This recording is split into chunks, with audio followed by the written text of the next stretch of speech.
Welcome to Challenge the Stats, Patreon edition. EDHREC is built on the stats that make up the Commander format, but sometimes those stats might not represent what's best for a deck, and our patrons have some secret tech in their decks they want to share with all of you.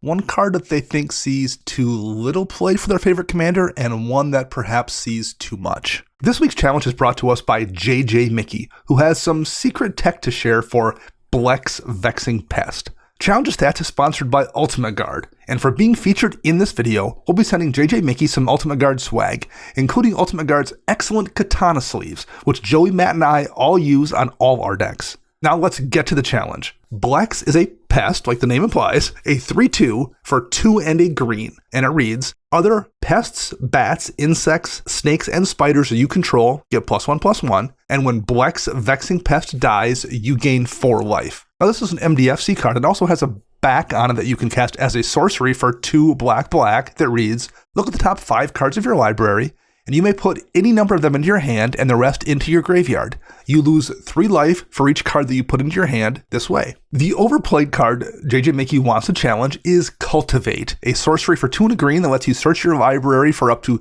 2 basic land cards, reveal them and put 1 into your hand and 1 onto the battlefield tapped.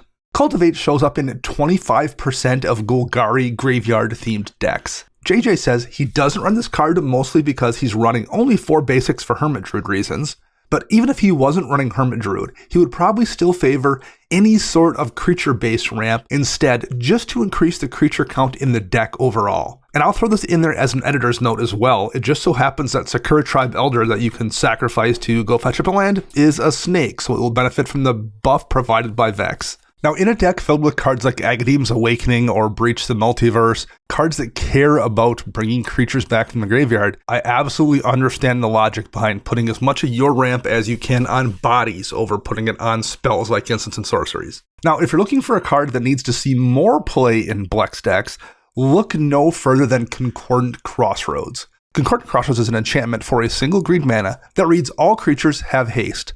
Now, this is a world enchantment, meaning only 1 world enchantment can be in play at a time, but that super type sees so little play that very rarely will that ever wind up being an issue for you. JJ Mickey says, I found this to be one of the best cards in my deck. It lets me activate Hermit Druid or Deathbloom Ritualist the turn they're played, and after a mass reanimation spell, it lets me swing out immediately. And as an editorial note here again on Concordant Crossroads, prior to the reprint in both Double Masters and as a secret lair in 2022, Concordant Crossroads was around an $80 card for the cheapest version, but folks might not realize that you can now get it for under $10 at the time of this recording, making it much easier to add to your deck than it once was. If you want to see even more cool tech, you can find JJ Mickey's Blex deck linked in the video description below at arcdeck.com. And if you'd like to have your deck and secret tech featured here on Challenge the Stats Patron Edition, head over to patreon.com/EDHRECast to sign up. Thanks again for those suggestions, thanks for supporting the show, thanks to Ultimate Guard for sponsoring Challenge the Stats,